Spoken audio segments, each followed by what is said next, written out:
کشتی.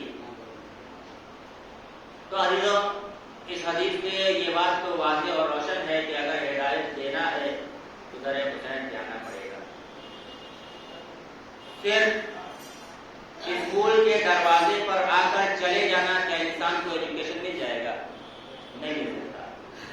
ایجوکیشن لینے کے لیے شرط ہے کہ آپ اس کلاس میں آئیے کہ جس کلاس میں استاد لیسن کو پڑھائے، سبق کو پڑھائے، تب جا کر آپ کو جانکاری ہوگی، آپ کو علم ملے گا، آپ کو ہدایت ملے گی.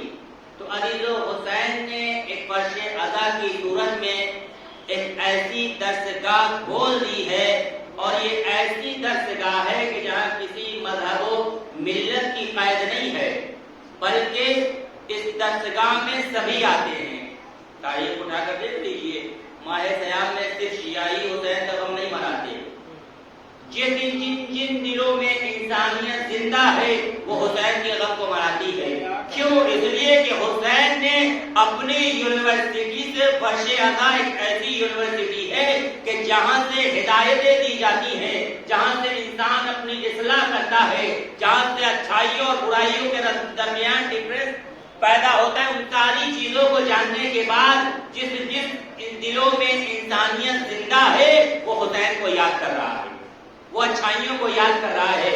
اور یاد رکھیے جس کے دلوں میں انسانیت زندہ نہیں ہے وہ ظاہراً تو کہہ رہا ہے کہ ہم حسینی ہیں، لیکن عمل سے وہ یزیدی ہے، عمل سے وہ یزیدی ہے.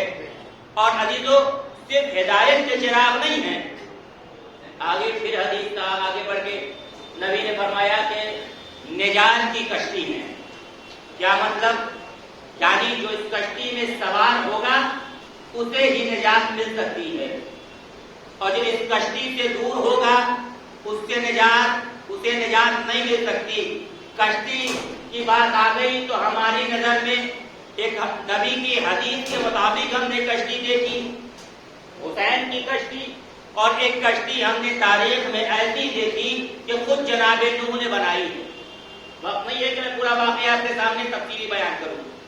جناب نوح نے کشتی بنا لی، اور جب لوگ اعتراض کر رہے تھے، یہ دیکھیے کشتی بنا رہے ہیں، نہ باڑھ کا پتہ نہ پانی کا پتہ، کسی چیز کے حادثات نہیں ہیں، لیکن یہ کشتی بنا رہے ہیں. لیکن جب وہ موقع آیا، جب آندھی آئی، طوفان آیا، باڑھ آئی، اور جب کشتی پانی پہ رواں ہونے لگی تو جن کو نجات حاصل کرنی تھی وہ کشتی میں آئے، اور جن کو نجات حاصل نہیں کرنی تھی وہ کشتی سے دور ہو گئے. عزیزو یاد رکھیے رشتہ داری ہی نجات کا ذریعہ نہیں ہے، وگرنہ اگر رشتہ داری نجات کا ذریعہ ہوتی تو سب سے پہلے جناب نوح کے بیٹے کو نجات ملتی، جناب نوح کے بیٹے کو نجات ملتی. اور جناب نوح کا بیٹا یہی تو کہنا تھا، بابا جان میں پہاڑ کی چوٹیوں پر پہنچ جاؤں گا، وہاں جا کر میں محفوظ ہو جاؤں گا. جناب نوح نے یہی تو فرمایا تھا، بیٹا آج وہ دن ہے کہ جو تمہیں کوئی چیز بچا نہیں سکتی. تم چاہے پہاڑ پہ چلے جاؤ، درخت پہ چلے جاؤ، کتنی ہی اونچائی پہ کیوں نہ چلے جاؤ، آج تمہیں کوئی بچانے والا نہیں ہے سوائے اس کشتی کے. اور عزیزو کشتی کی تفصیل اگر آپ اٹھا کے پڑھیں گے تو وہ جو کشتی بنی ہے وہی نہیں بنی ہے. وہ کشتی بھی اگر پانی پہ تیر رہی ہے تو کسی کے وسیلے سے تیر رہی ہے. تاریخ آپ نے علماء ذاکرین سے سنا ہوگا، وہ جو میخیں آئی تھی، کیلیں آئی تھی، کتنی آئی تھی، آیا ان کیلوں پہ کیا کیا لکھا تھا. تو تاریخ پڑھا تو ہمیں یہی معلوم چلا وہ جو کشتی سب بنی تھی جناب نوح نے بنائی تھی، اس کشتی میں جو میخیں لگی تھی، کیلیں لگی تھی، اس پہ اہل بیت کا نام لکھا تھا، پنجتن کا نام لکھا تھا. تو عزیزو بات آ گئی تو کہتا چلوں کہ جب جناب نوح اپنی قوم کو بغیر اہل بیت کے وسیلے سے نجات نہیں دلا سکتے تو ہم اور آپ کہاں کی، ہماری اور آپ کی کیا بذات ہے کہ ہم بغیر اہل بیت کے نجات دے سکتے ہیں. حضور محمد والے تو عزیزو اگر ہمیں نجات لینی ہے تو در اہل بیت پہ آنا پڑے گا، اپنے سر کو خم کرنا پڑے گا. اور تاریخ کا مطالعہ کریے تو آپ کو معلوم چلے گا جناب موسیٰ کلیم اللہ کہ جن کے تاریخ میں یہ بیان کیا گیا کہ جناب موسیٰ وہ تھے کہ جب وہ اپنی قوم کو لے کر چلے اس ظالم جاوید بادشاہ سے بچا کر، تو ایک مقام پر اتنی قوم ہٹ درد تھی کہ جناب موسیٰ سے اس نے اصرار کر دیا، سر پہ موت کھڑی ہوئی ہے پھر بھی اصرار کر رہی ہے کہ نہیں ہم 12 قبیلے ہیں تو ہمارے لیے دریا میں 12 راستے چاہیے، 12 راستے چاہیے، اور بھی اتنی ہٹ درد اتنی ضدی، صرف 12 راستے ہی نہیں چاہیے بلکہ ہمیں اس دریا میں ایسی کھڑکی بھی چاہیے کہ جس سے ہم ایک دوسرے کے حالات سے واقف ہوتے تھے گزرے۔ جناب موسیٰ تھے، نبی تھے، کلیم تھے، انہوں نے قوم کی ناز برداری اٹھائی، 12 راستے بنائے۔ بھائی ایسا ہمارا 12 راستے بن گئے، قوم گزر رہی ہے، تاریخ میں یہی لکھا ہے ادھر جناب موسیٰ کا آخری قوم کا آخری فرد باہر نکلا اور ادھر ظالم و جاوید بادشاہ کا آخری فرد دریا میں آیا۔ کیا کیا؟ موسیٰ نے حکم دیا پانی آپس میں مل گئے، ملنے کے بعد کیا ہوا؟ وہ لوگ بدیاب ہو گئے۔ اب عزیزو اگر یہاں غور کریں، جناب موسیٰ کون ہیں؟ کلیم ہیں، نبی ہیں، نبی ہیں، کتنے ہیں؟ ایک ہیں، بھائی ایک ہی تو ہیں، تو انصاف سے بتائیے جناب موسیٰ ایک ہادی ہو کر اپنے 12 قبیلوں کو نجات دلا سکتے ہیں تو ہمارے تو 12 ہادی ہیں، ہم ایک قبیلوں کو کیوں نہیں نجات دلا سکتے؟ درود محمد والے محمد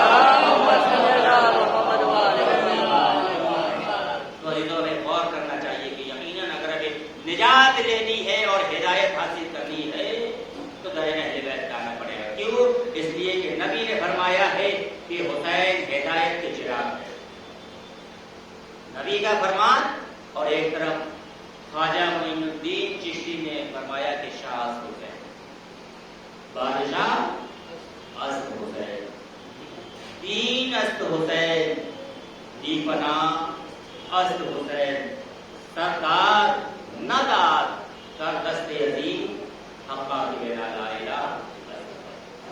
عظمت امام حسین کے سلسلے میں ہندوستان کے بلیوں کے سردار نے کیا فرمایا؟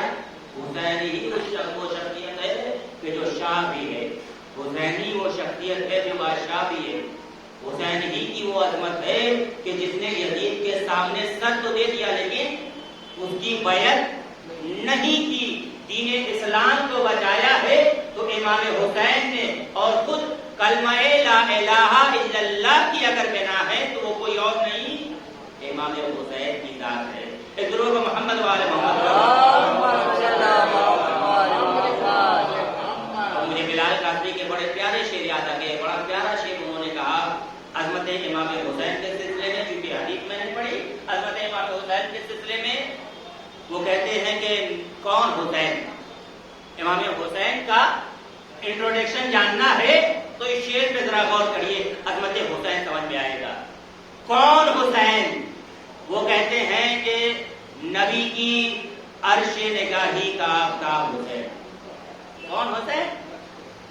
نبی کی عرش نگاہی کا آفتاب حسین، بسر بطول کا ابن ابو تراب حسین، خزاں کی زد پہ مہکتا ہوا گلاب حسین، جمود ذہن میں تحریک انقلاب حسین، عبودیت کا اسے زیب الذین کہتے ہیں، شہادتوں کے خدا کو حسین کہتے ہیں، شہادتوں کے خدا کو حسین کہتے ہیں۔ اور آگے فرما رہے ہیں کہ بعید حد تخیل قریب روح بشر، حسین یعنی رسولوں کے معجزوں کا حضر، بنائے خلقت کونین ہر پہ کن کا اثر، یہ رازدار اجل کی یہ انتہا کی خبر، تو یہ سوچنا تو ابد ہے کہاں کہاں ہے حسین، جہاں جہاں بھی خدا ہے وہاں وہاں ہے حسین، تو حسین سب کو کہاں دستیاب ہوتا ہے، کہیں ببول کے اوپر غلام ہوتا ہے۔ سلام محمد والے یہ ہے عظمت حسین۔ تاریخ پڑھیے، امام حسین اس سخی کا نام ہے، بات سخی کی آ گئی تو یاد رکھیے تاریخ نے امام حسین کی سخاوت کے واقعے کو ذکر کیا۔ وہ واقعہ اس طرح سے ہے کہ ایک انسان تھا جو طبیب تھا، تاریخ میں لکھا وہ انسان تھا